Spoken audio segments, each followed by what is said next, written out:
All right. Welcome to paraglidingtalk.com. I'm your host, Robert Michaels. Glad that you're with us tonight. We have a great show lined up. We've got Tom Sliepen. He is going to be with us very shortly. He's landing the helicopter as we speak. He is a medevac pilot in Canada. And he said he wanted to be on the show. We got to meet over at Torrey Pines, and he was here on a vacation. And so I said, I have to have you on the show. And then later on, I found out he was also on Gavin McClurg's podcast, Cloudbase Mayhem.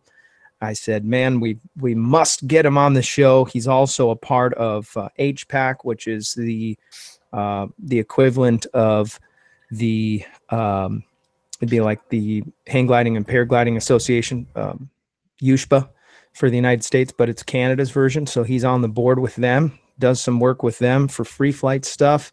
From what I understand, he's pretty darn good pilot too. So we have him coming on shortly. So glad that you're here. By the time I stop jibber-jabbering over here, then I'm sure he'll be logging in. So I really appreciate everybody that's logging in. Welcome. The chat is starting to blow up already.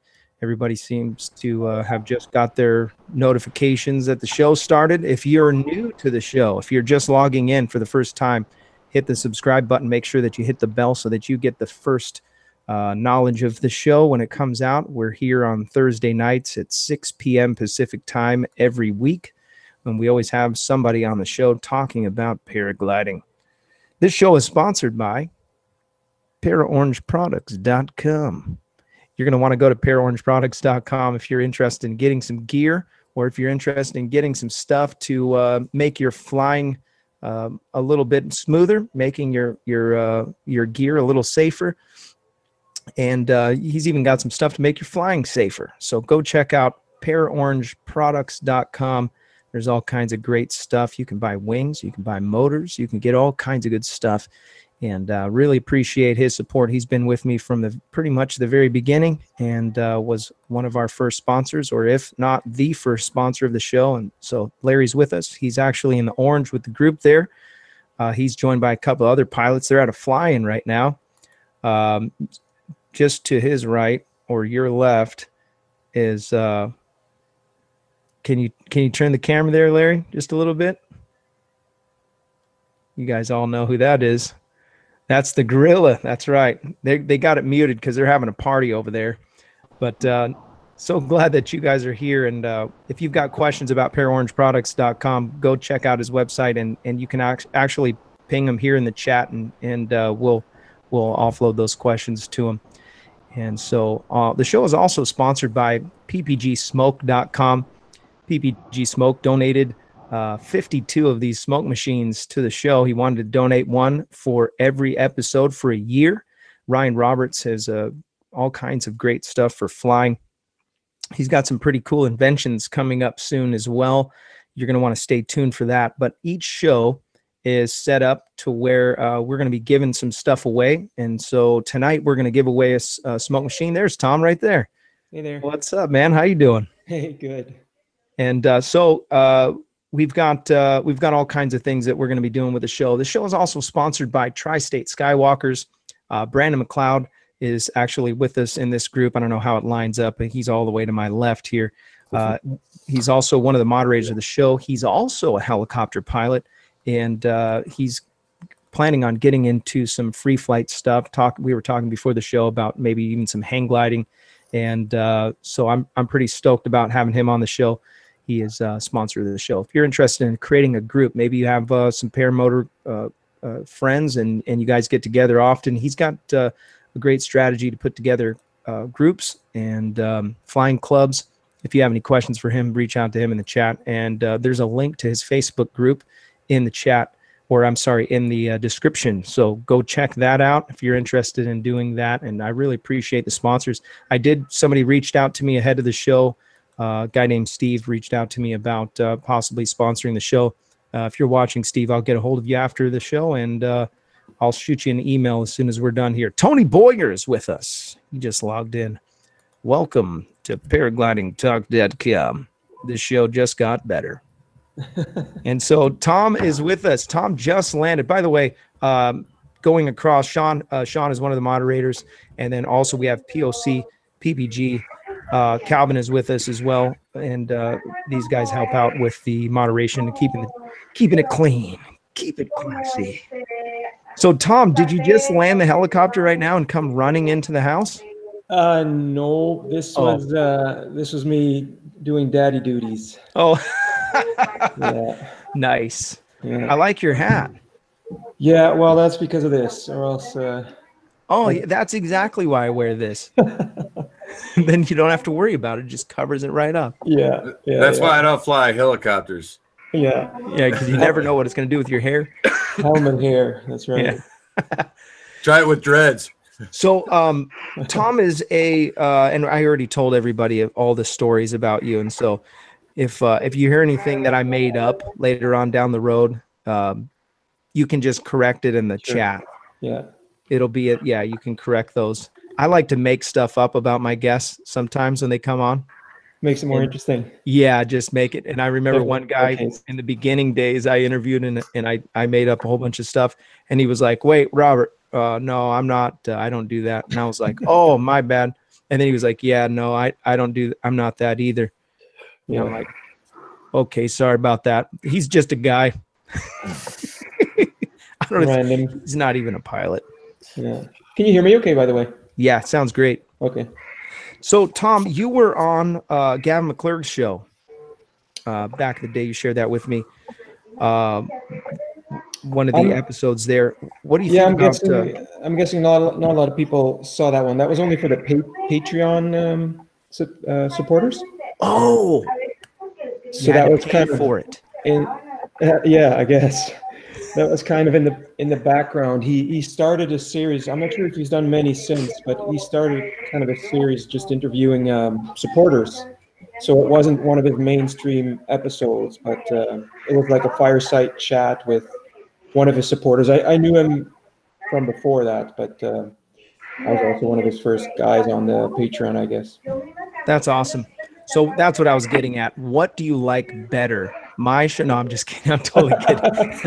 That's not what I got. On the sweat. Okay, I've got some questions here, and I want to ask you these. And so you're flying free flight paragliding. That's your go-to, right? But you also do some paramotoring? Yeah. Free flying is definitely my biggest passion, free flight paragliding. So how'd you get into it? How'd you find out about this crazy sport? Yeah, it's not I was born and raised in the Netherlands, which is 2/3 of the country is actually below sea level, or half or so, but it's not the obvious place to learn paragliding. The Alps are relatively nearby, maybe like probably 7-8 hour drive.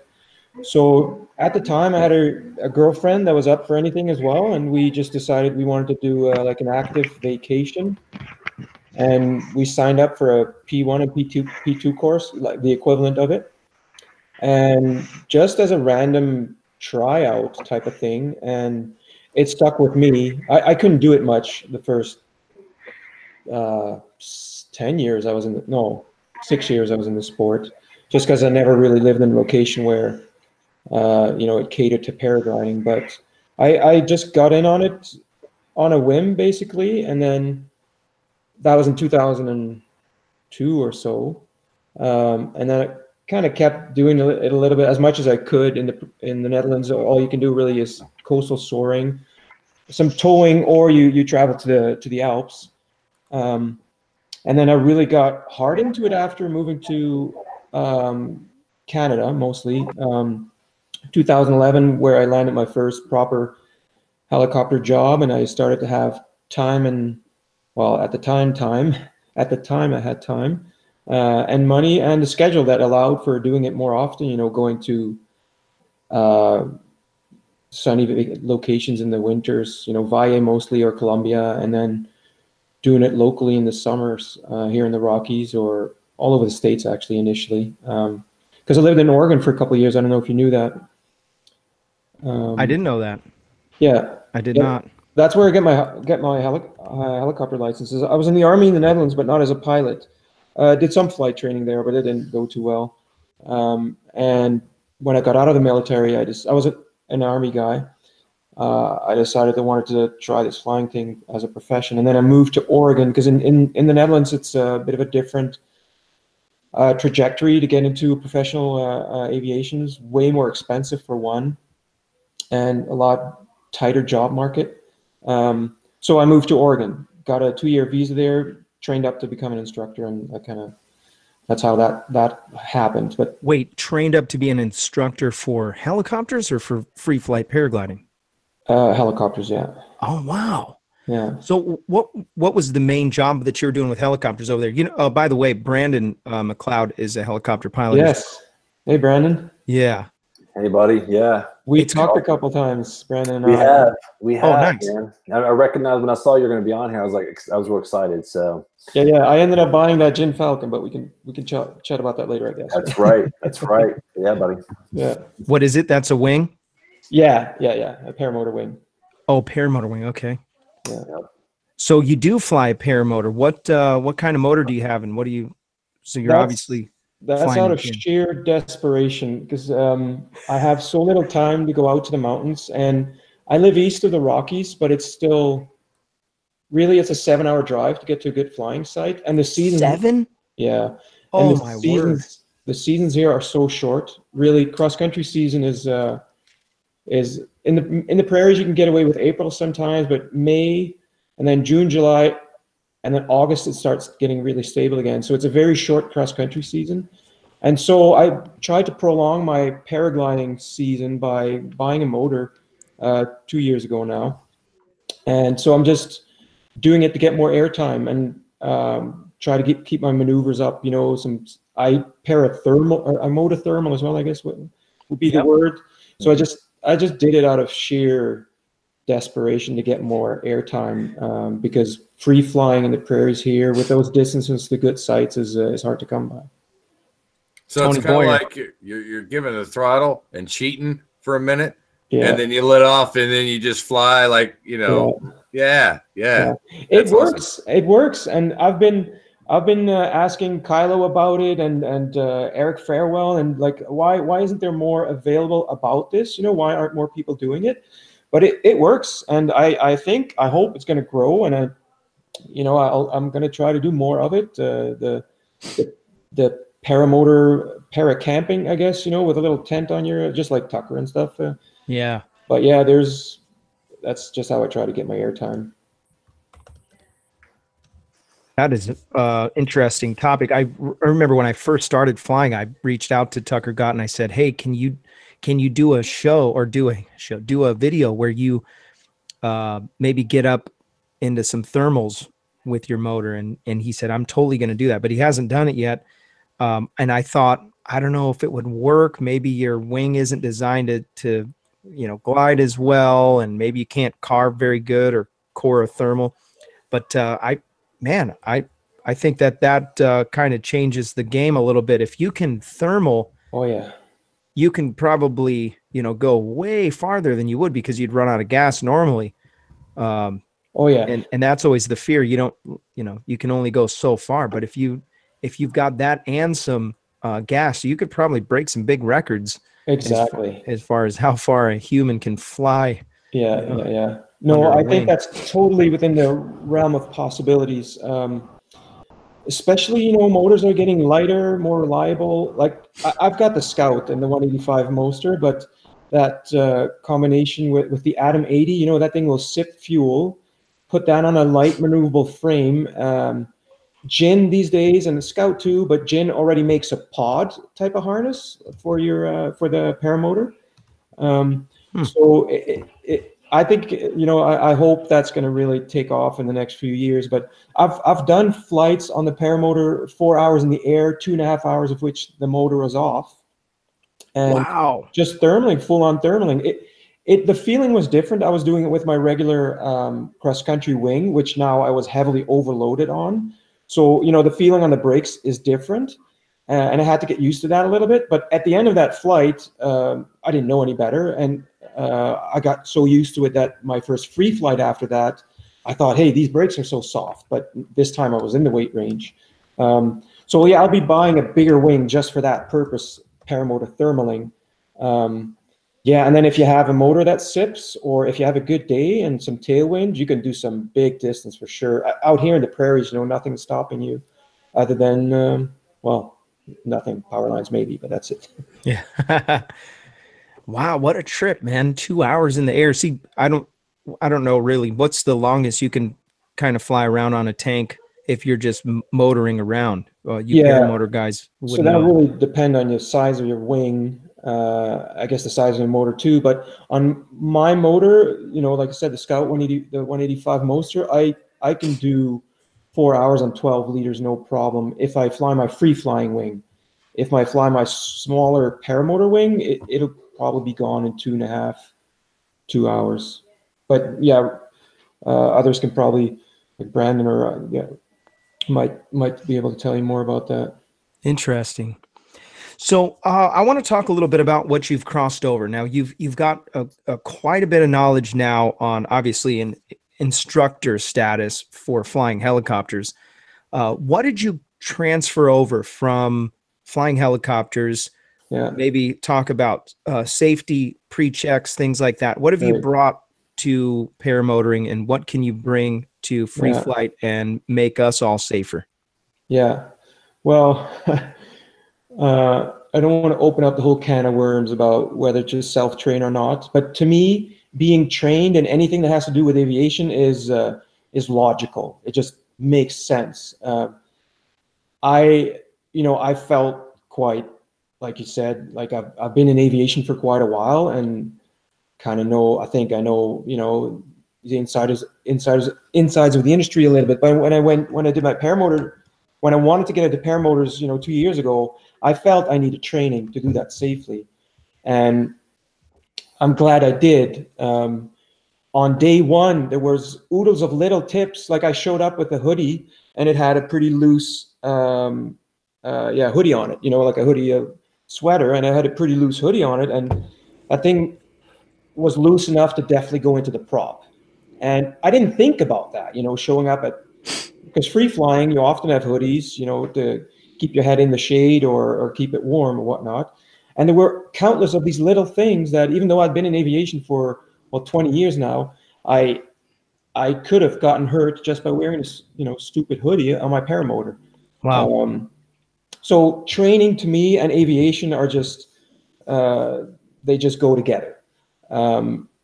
There's just not a lot of margin for error in aviation, I find. Then air law, being aware of what's going on in the sky, airspace, looking at maps, especially for cross-country flights. I carry an air band radio with me when I go cross-country. Nice. Because I know how much traffic I miss when I fly around in the helicopter. We fly two types at my job, and one of them has a TCAS, where I see other traffic on a little display, and I get warnings if I'm too close. And the other helicopter doesn't.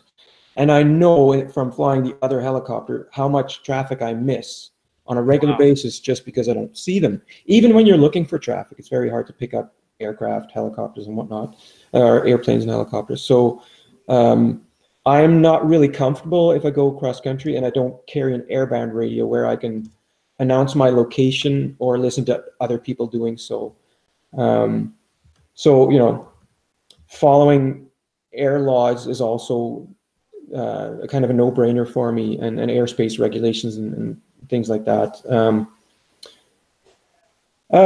Checks, checklists I fly in a multi-crew environment, so I always have another pilot with me. So we're always communicating back and forth. Checklists, pre-start, pre-taxi, top of climb, pre-landings, all these checks. We're continuously doing checks. So I think that's become a bit of a second nature to me. I like to show up prepared for a day of flying. And that starts at the house. Actually, I'm most stressful at the house, getting all my stuff together.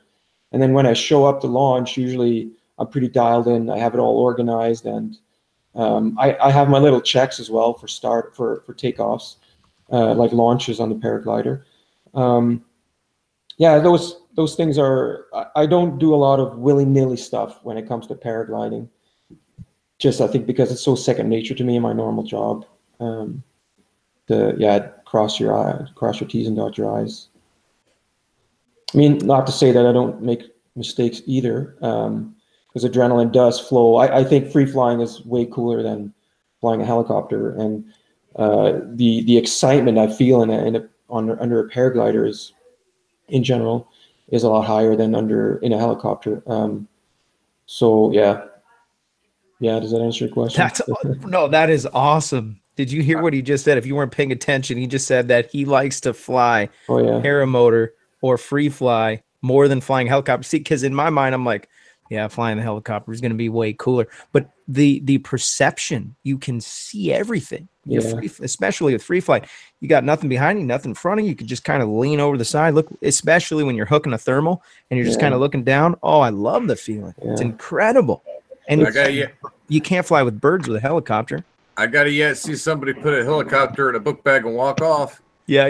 That's weird. That's what we were talking about ahead. Brandon's talking about getting a hold of hang glider potentially, and that was my first answer. It's like, and Tony Boyer, he used to fly hang gliders.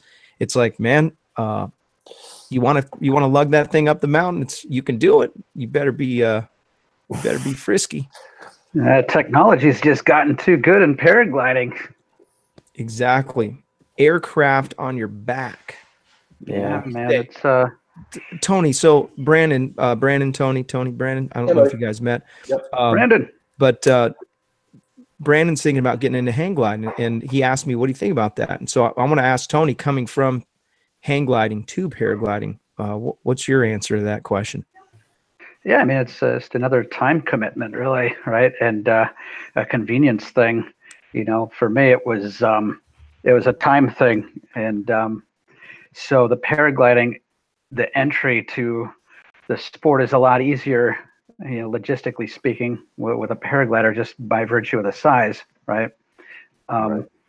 But no, hang gliding was awesome. It took me a long time, and I still fight with this every time I fly a paraglider, because it just feels so disconnected with the wing being 18 feet over my head instead of being right over my head, you know. Right. And I've heard people say that the wing is closer. You feel like you're more or less flying. Yeah, absolutely. So that was really difficult for me in the beginning. You know, I'm kind of a nervous Nelly kind of flyer, so you know, stuff happens in the paraglider.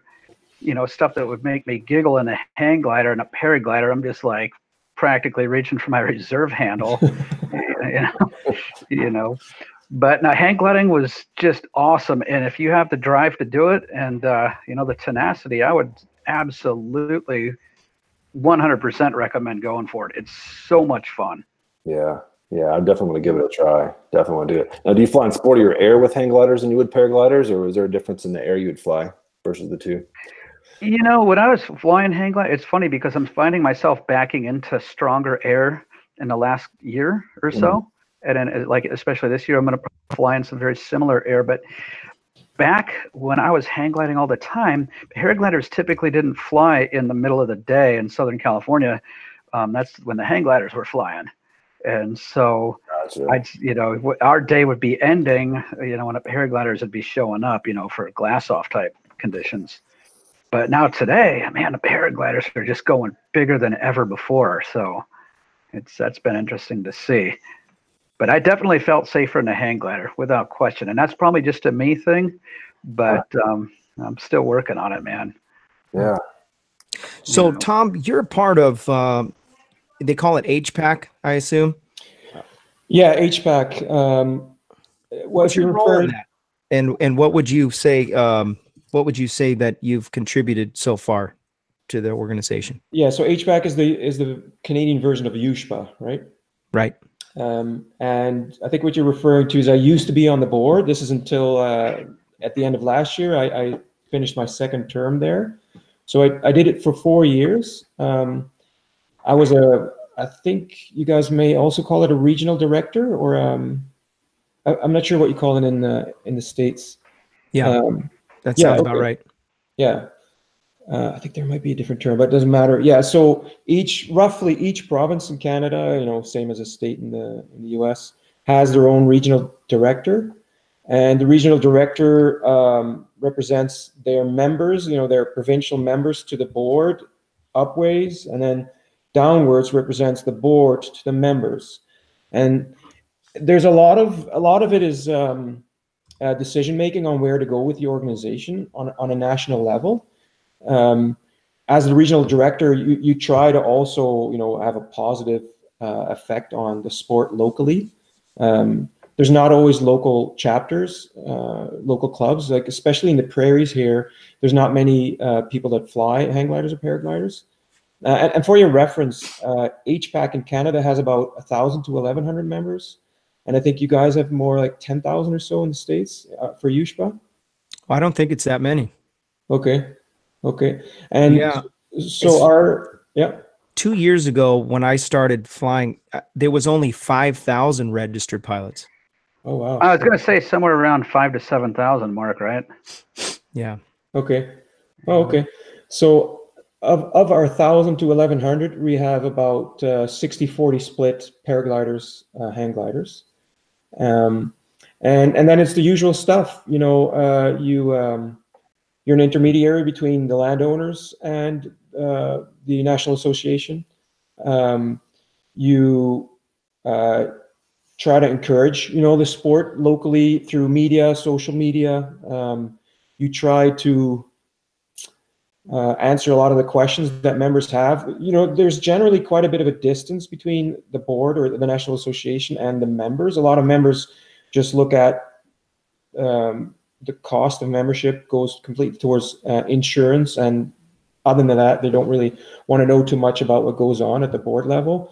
That causes a disconnect where board members often get, and I see some of this going on at USHPA as well, get a bad rep for being power hungry and wanting to steer a sport, in a certain direction, and members, all they want is cheaper fees, annual fees. But there's actually a lot of work that goes into keeping the sport healthy on a national level. And, just like you, it's something I want to bring up anyway. If we all were to look at what we can do individually, whether that's being on a board of USHPA or, putting out a talk show or a podcast or videos or setting up a local club, like our sport is so small, and especially in current day, litigious nature of society where lawsuits are rampant, up here in Canada as well, not as much, I would say, but that's one of the things I had to do as a board member. We were always dealing with lawsuits and how to prevent them and how to get out from them. I lost my train of thought a little bit there, but a lot of what goes on at the national level is done by volunteers. I think there's a couple more paid staff members in the US than there is in Canada, but a lot of it is just volunteer work where the intentions are all for the good of the sport. Not because of the distance sometimes between the members and the board. There's not always a lot of understanding of where all that effort goes, where the fees go, and so on. But it's a pretty, we are considered an extreme sport, and in the eyes of the public at least. And when people, like not too long, well, this is actually probably 2 years ago now, a guy landed in the middle of Vancouver, which is it's a big city, metropolitan area, landed in some power lines in a downtown area on a super old wing. The guy wasn't certified, and created quite a bit of ruckus, in the media. And of course, the National Association gets a phone call right away to explain what happened there. And you get to, clean that stuff up as a board member, which is okay, because we can also explain what happened. We can take the mist off of the incident for the public. But yeah, I think all of us individually, we should try to find something that we can add to the sport. How we can, because I felt after joining the board that I got a lot more contacts. I knew now where all the fly-ins were going on. I knew the sites better because I had to, fight for their survival, because here too, just like in the States, we are losing landowners' trust. They don't want us on their land anymore because they're afraid of getting sued and whatnot. But yeah, so the National Association, I guess to get back to the beginning of the question, was it's a lot of it is being an intermediary between the sport authorities and the members. Yeah. So each and every one of us, whether you're free flight or powered or hang glider, or I mean, for that matter, if you're involved in air sports at all, you're an ambassador of a niche sport that for the most part is unregulated. And I'm of the background of, we don't need a bunch of regulations. There's obviously some things that we do need regulated. I love what USHPA is doing. They've kept it very cheap. They've kept it very reasonable. The insurance stuff, all that headache work, they've already done that.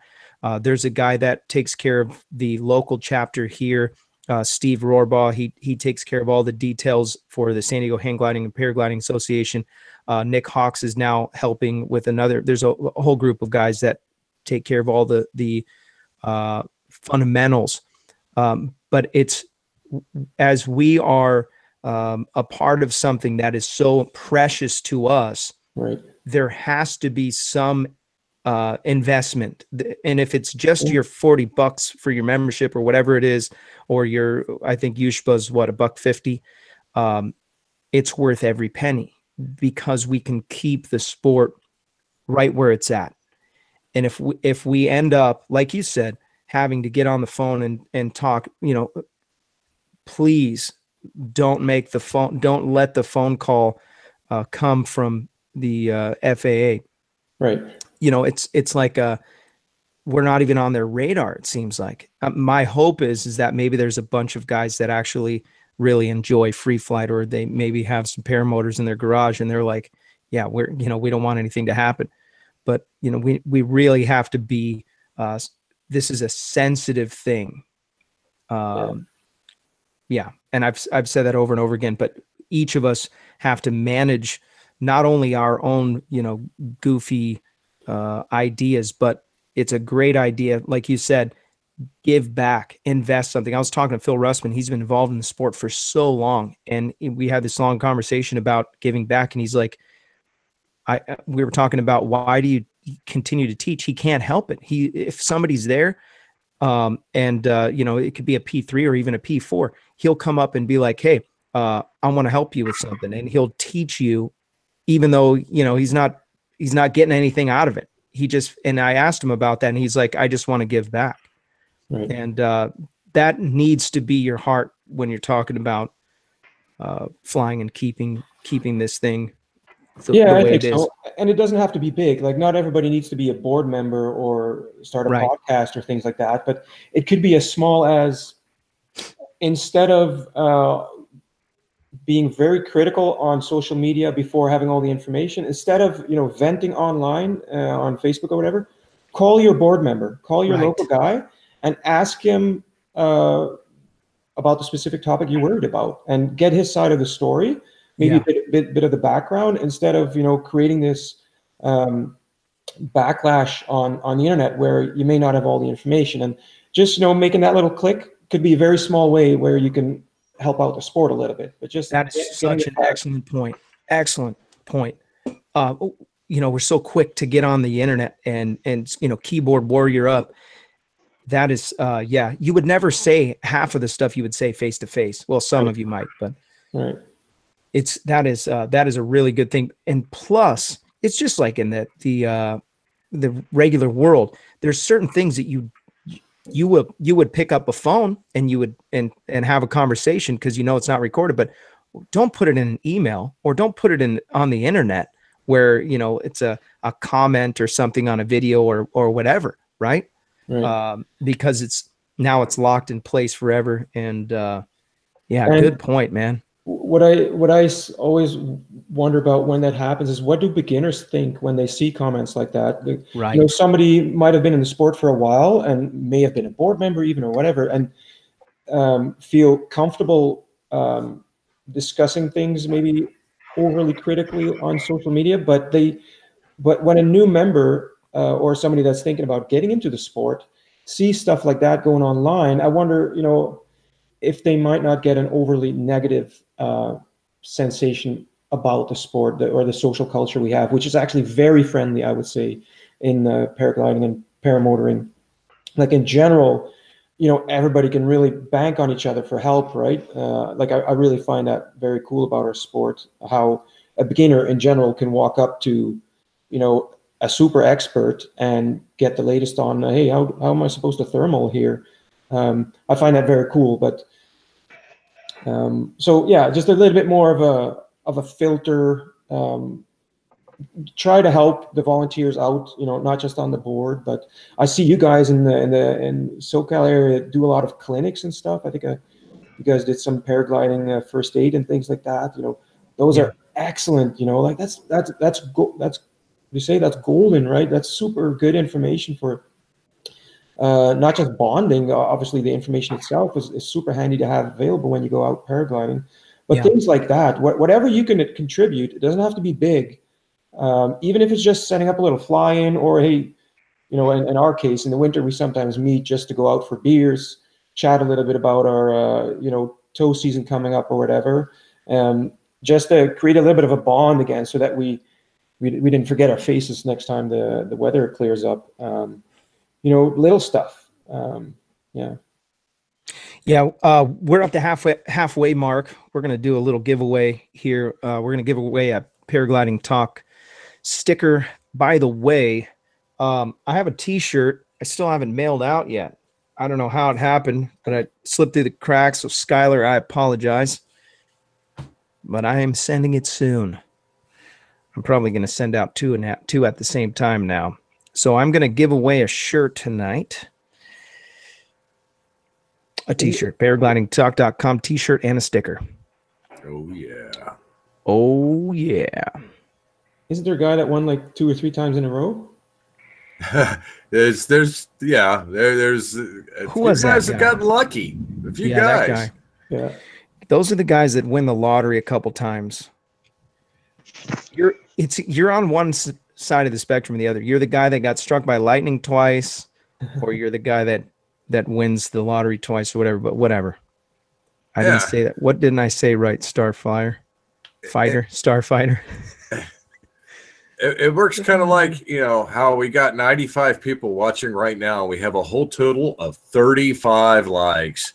I might have to delay and really tap my fingers to come up with the Woody. So in the private chat we have on the private chat, they already said that Woody won the comment, and I'm not going to repeat the comment, but it is funny. I think it's you know what? It's so creative that I would have thought. Well, of it, look what he just said. So he said, "I'll say it so you don't have to." He said, "I'm buck naked right now. Nobody else needs the shirt more than me." Okay. Well, but you have paraglidingtalk.com underwear. Not yet. Not yet. Did you guys have I need to send Woody a shirt, but I don't think he's gonna sell. He's probably had a PO address. Well, we could always say sets. How's that? He won. He won the shirt. What size shirt do you want? But wait a minute. We could have a lot of fun with this, because wasn't there a cuss jar dispute or something like that? And if he hasn't paid the fine, then that would disqualify him from winning his awesome shirt that he gratefully, really earned. He worked hard for this thing. He owes $10.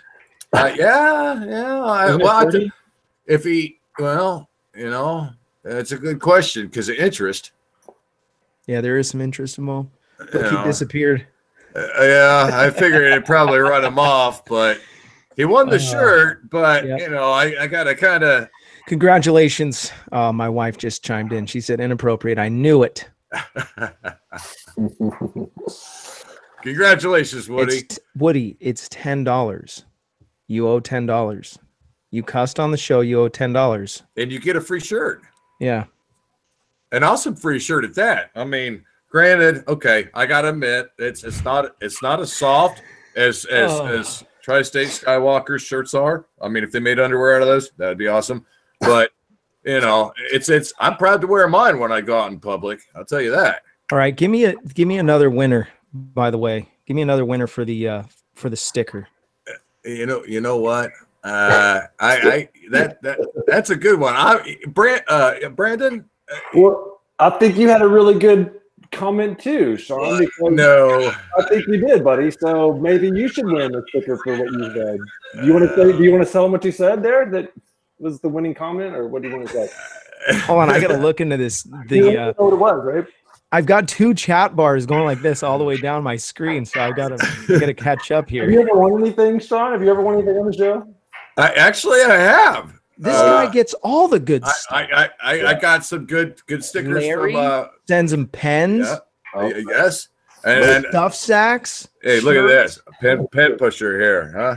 Look at that. Brandon, do you have one too? I got one of those too, right here. Yeah. What? Yeah, buddy. I actually bought something and he sent that to me, so I can't say I won it. So thank you, Larry. Thank you. Larry, Chris is right there. Is Chris right there? No, she's in the trailer. Oh, she's smart. You see, you guys are out there sitting there getting eaten by mosquitoes. She's inside. She's inside with these kids. She wouldn't come on camera. I could have sworn when Woody won his shirt, he was like, "Yeah, Woody won his shirt." I think Larry needs to represent. He needs a shirt. Yeah. Yeah. We're gonna make shirts, Robert, and send you some shirts to give away as gifts. Oh, that's a good idea, man. Yeah, we're gonna send you some. Just don't send me too many. The shipping costs a fortune. Robert, we're sitting next to Aviator's booth, and there were 3 power. What are they? Parajets? Parajets, I think. So if we give those away, you have to pick them up in the next 4 hours before they wake up. Oh. They're nice. Brand new. Is Larry sitting in a duck blind or something? Yeah. In the duck blind. Yeah. Canopy in the middle of Palm Bay. Oh, nice. So the Aviator guys are over there right now. You should go unplug their generator. It's built in. There they are.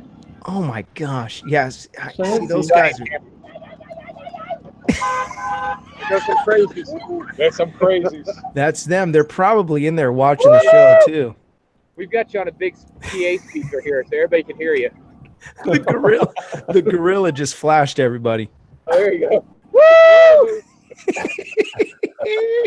Oh, I got these things going, isn't it? Oh. Fans going by. I had to salute. All right, we want the gorilla. We're gonna have the gorilla on the show eventually. I feel bad calling him the gorilla, but that's how I know him.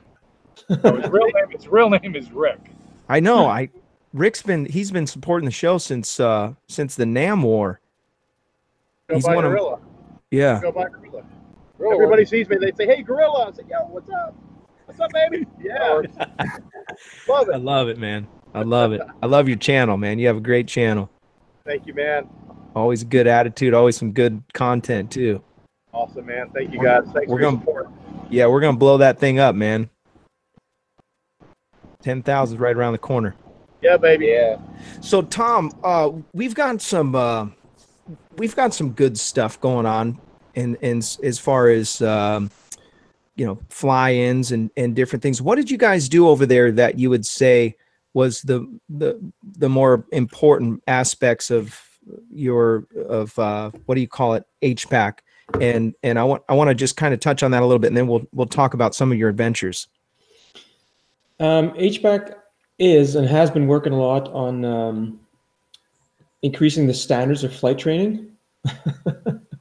Is there a lot of guys that are self-taught over there? Sorry, there's another gorilla in the picture here. Oh man. Yep. They're everywhere. Yeah. So where's the last question about flight training? Totally. you totally derailed the conversation right now. He totally lost train of thought. I thought, how did he go from Florida to San Diego so quickly? Yeah. That was quick. I got some little mini gorillas over here. Yeah. So I guess what I'm getting at is, what can we? Do you see anything that you're doing over there that maybe we're not doing that would make the sport better? I mean, I don't always go to Canada for things except for like snow and and good fishing. Sub-zero temperatures. Yeah. No, I wouldn't say so. There's quite a bit of communication between the Canadian and United States, the HPAC. Our office manager, that's not the word, a director, I forget her name, admin director? I forget. The director of the office, no, there's a different name for it. But anyway, she communicates a lot with her equivalent on the HPAC side, and we're pretty much in the same boat with all of our things. Like I said, maybe like our budgets are way smaller and we don't have as many lawsuits, and when they are, we don't have the same amounts to deal with. But we're dealing with a lot of the same issues, and we're dealing with them the same way. It's just what's very tough for us, and I don't think you guys deal with that so much, is we have big areas of the country where there's hardly any members. And we're trying to keep the sport going there. We sometimes have to send instructors to an area where there's pilots willing to get started, or beginners willing to get started, but there's no school nearby. And for some people, the cost of travel to training is prohibitive. So then we try to pool sources and send an instructor elsewhere to get hopefully a couple of new P2 students that keep going in the sport. That's always a challenge here. And then other than that, we're very similar. We're always dealing with landowner issues. We're always dealing with insurance, making sure that we don't lose it. We're always talking to the media when there's big accidents. Yeah. So have you ever had to take phone calls or respond to some of these things from locals or from the people at landowners? And what are they saying? Well, there's a lot of misinformation out there, I think. Like they think we deploy in midair like a base jumper would, right? They think our sport is more extreme than it really is. There's too much fear of us suing them. Even though we have insurance that specifically waivers our right to sue landowners, they still believe that it's a considerable threat to them that they could get sued if somebody breaks an ankle on a launch on their land, that it's going to be a big issue for them. Yeah. I assume tandems, issues with tandems, flying tandems at sites that shouldn't be. Well, yes, people that try to do it commercially without the right licensing. So paragliding here is the same as in the States. We govern it ourselves. Our equivalent of the FAA has given us the reins on that. Like, as long as you guys maintain a proper syllabus for training and a rating system, then you guys can govern yourself. Paramotoring here does actually fall under the FAA, much more so than it does in the States. Like, there are licenses required there. Official Transport Canada, it's called here, as opposed to FAA. But tandem, one of the issues, I think that's an issue in the States as well, is that you have to be an instructor in Canada before you're allowed to fly tandems. And to get your instructor's license you have to jump through a lot of hooplas. You have to be an advanced rated pilot first for a year before you're allowed to go into instructor training. And then you need to rack up a certain amount of experience as an instructor before you're allowed to become a tandem pilot. But a lot of tandem pilots, they don't want to instruct. They don't want to sign off other pilots. They just want to fly with their best buddy or their girlfriend or whatever. And so we're trying to deal with that. How to see, it's the FAA and Transport Canada that has mandated us to make a tandem flight an instructional flight. And so the only way you can do that is if the tandem pilot is an instructor. And Transport Canada or the FAA doesn't really understand that we can separate that. And that's the big one that we're working on. Like, how, because tandem flying is also very motivating, right, for a lot of people to get into the sport. Like, hey, before you commit to buying your gear or doing a course, come fly with me. I'll show you what it's like. And I think it would be a good way to grow the sport a little bit better if it was easier to fly tandems. Mind you, you do have the responsibility, obviously, over another passenger when you fly. But it's a big topic, and I think it's in the States as well. I almost don't want to. Here, yeah, it's the same thing. We deal with the same thing. I let my tandem rating lapse because of that. Yeah. You know, I'm a corporate working stiff during the week, and I fly after work and on weekends, and I was always trying to fly my buddies, and I had a tandem rating, but then it was like, well, you're going to have to do this, you're going to have to do that, you're going to have to sign off students now. I was like, nah, right. I'm done. That's it. Yeah.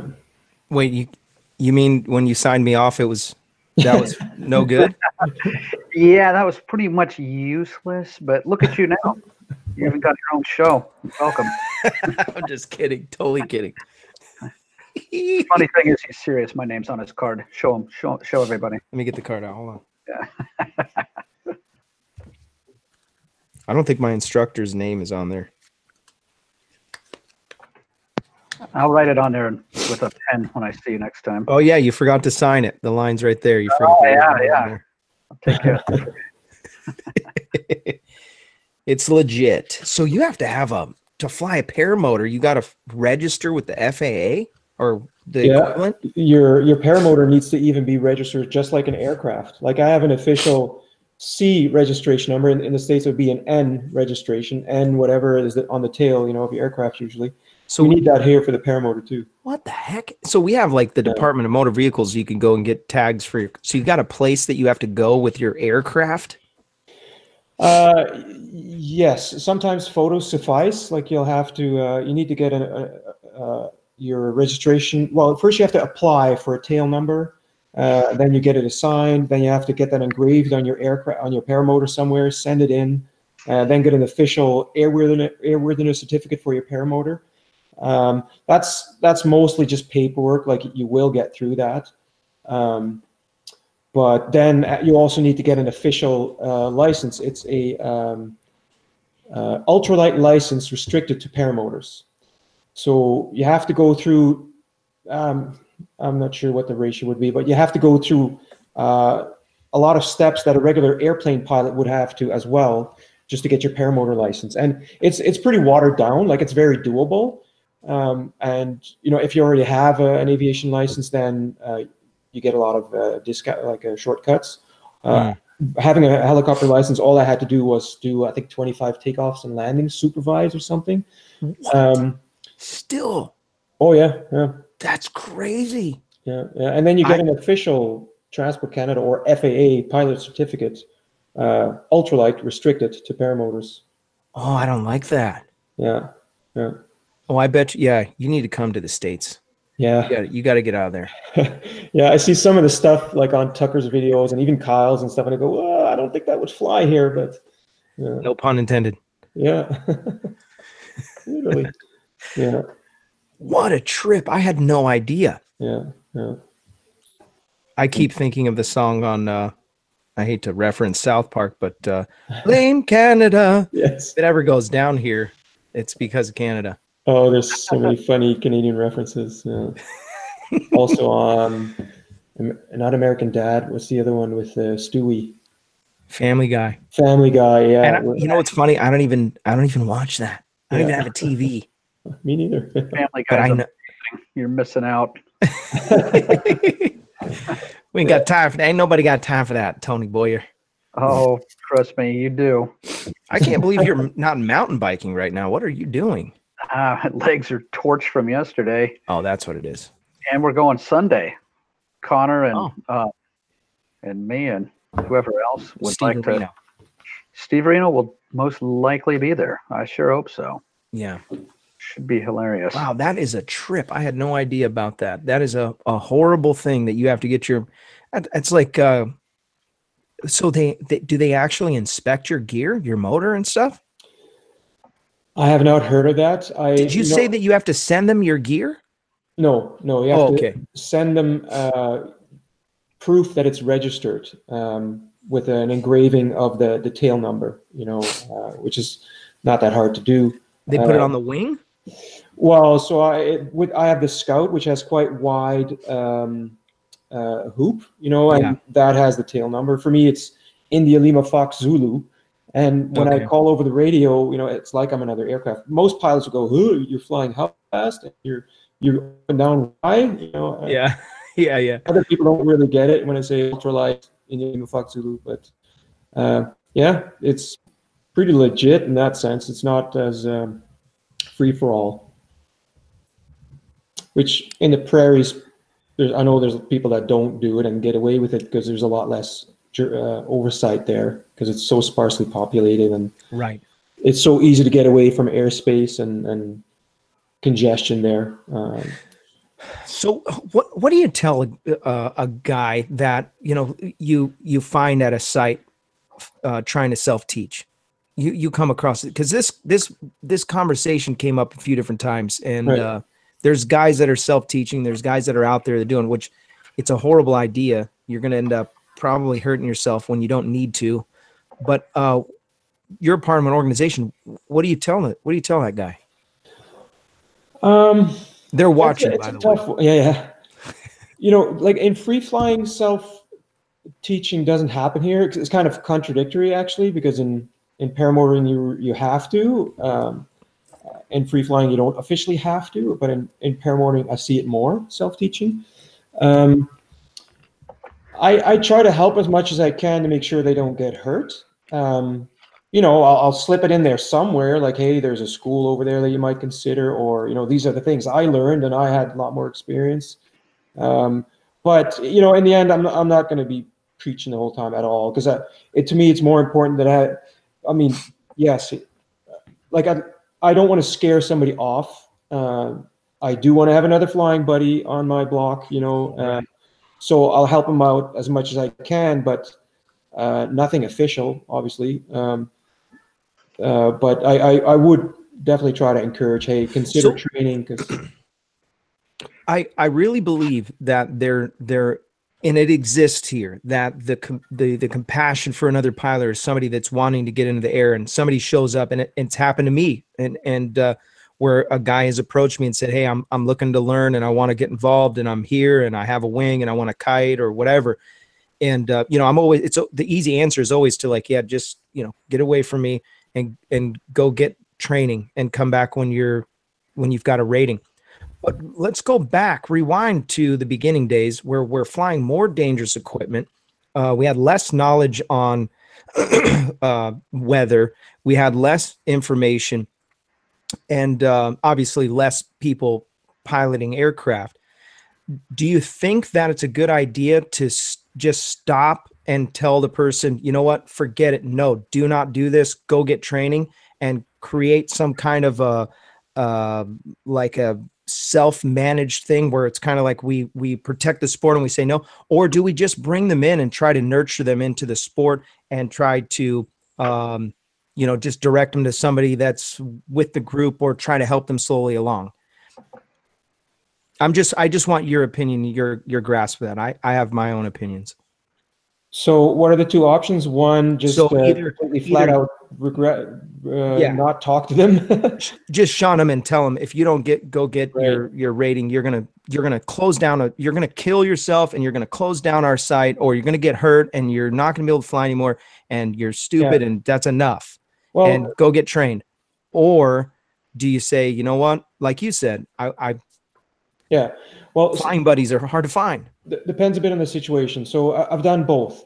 I've been at registered sites, like HPAC sites that are governed by our insurance, where, and not just me, where the local community would not let people that aren't rated fly, because they jeopardize our standings with that landowner. If that guy gets hurt, they're going to close the site and we're all going to lose it. So in that kind of scenario, it's quite easy for a local community to kind of tell a guy, hey, man, we don't want you to fly here because you can ruin it for all of us. In the prairies here, you know, where there's no issues with landowners, or if it's on their own land, you know, I might go kite with a guy and show him a little bit what the sport's about, and tell him, hey, you know, these are winds are too strong for kiting, or don't do this with that cheap gear you bought on eBay. So I will not tow a guy if he's not trained for towing, or if he doesn't have firm, doesn't probably have his, well, P2, you could tow a P2, but so it depends on the situation. Like, I'm not going to get too serious with somebody. So I would definitely not send them on a high flight or anything if he's hasn't been under the tutelage of an official instructor yet. Yeah.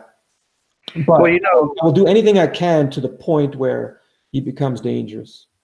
Yeah, that's why Robert doesn't have a card or have a name on his card, is because YouTube was his instructor.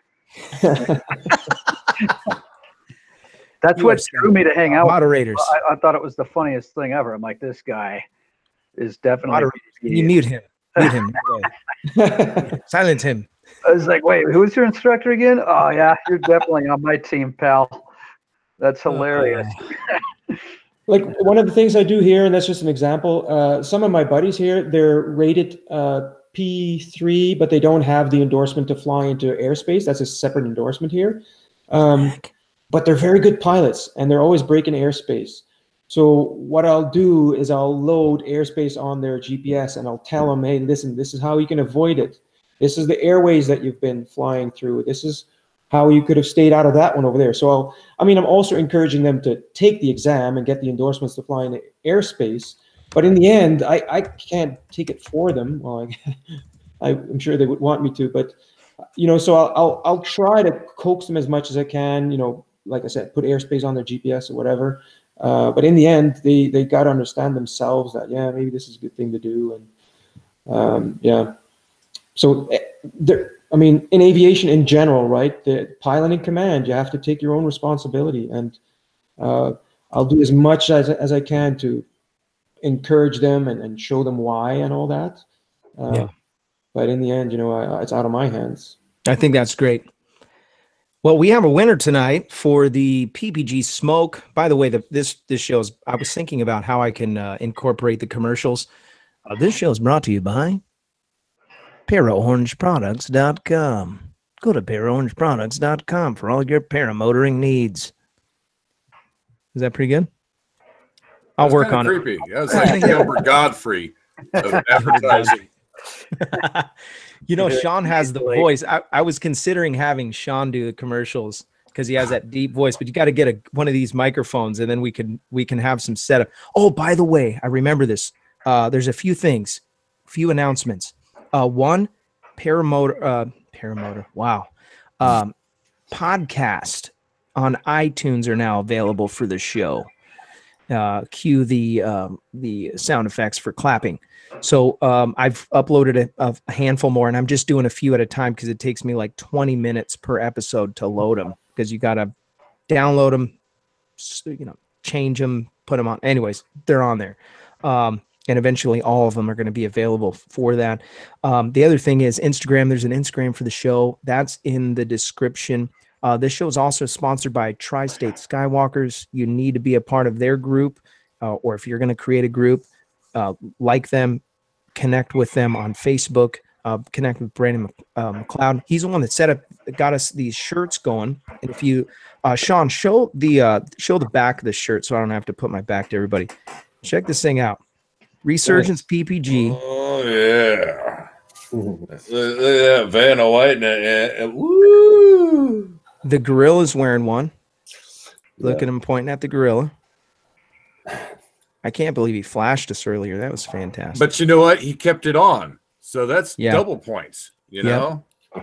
Yeah. Calvin, he has one as well. So we've got something coming very soon. April 11th is going to be a very special show. I'm not going to tell you about what's really going on yet, but I'll just say this. There's going to be some special people on there. It's going to be a great show. You're not going to want to miss that one. But anyways, the winner of the smoke machine for this week, it is Craig Loop of North Carolina. You are the winner. I'm going to be sending you a message very soon with the details about how you can collect your winnings. Winner, chicken dinner. Congratulations on that.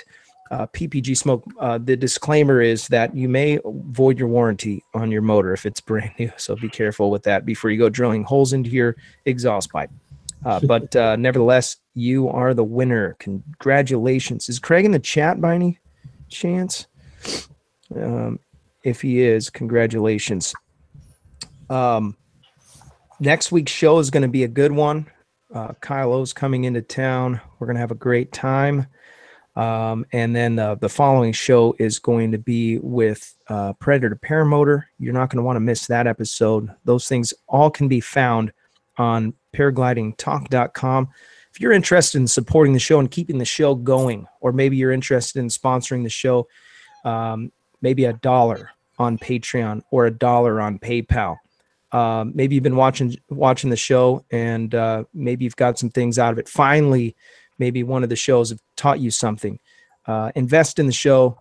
There's a lot of time and effort that goes into this. I'm actually thinking about employing my son to take care of some of the logistics, because literally every show I'm putting in about 2 hours on each one, just little tiny things, pictures and dealing, and I'm slow with the internet. So, but if you're interested in keeping the show going and keeping it pumping, you have ideas or you want to invest in the show financially, you can do that through Patreon, and the links are in the description. Support the show, support your flying, and do something for the sport. I like what Tom was saying earlier. When you invest, you're an ambassador. Do something for your sport. Show up to the flying club, bring some food if that's all you're going to do. Clean up the mess. Make sure that maybe you can, weed whack the LZ or something. But invest in your local community, your local flying community. That's it for the show, guys. I really appreciate everybody, all the sponsors. Steve, I'm going to reach out to you in just a minute, and I really appreciate everybody being a part. Welcome. If you're a first-time visitor, I noticed we had about 100 people again this week, so that means that there's some new people in there. I'm so glad that you came. Make sure you hit the subscribe button, and if you want to get in on that, the winning action, if you want to win something, you can go to paraglidingtalk.com/contest and put your information in there, and really appreciate everybody. So you guys are awesome. Have a great night, and we'll see you next week. If I don't see you in there, I'll see you on there. Thanks, Tom. Thanks again, all you guys. We're going to have an after show, and you guys all stick around. Everybody in the chat, we'll see you on the next one. Have a good night. Good night. See you.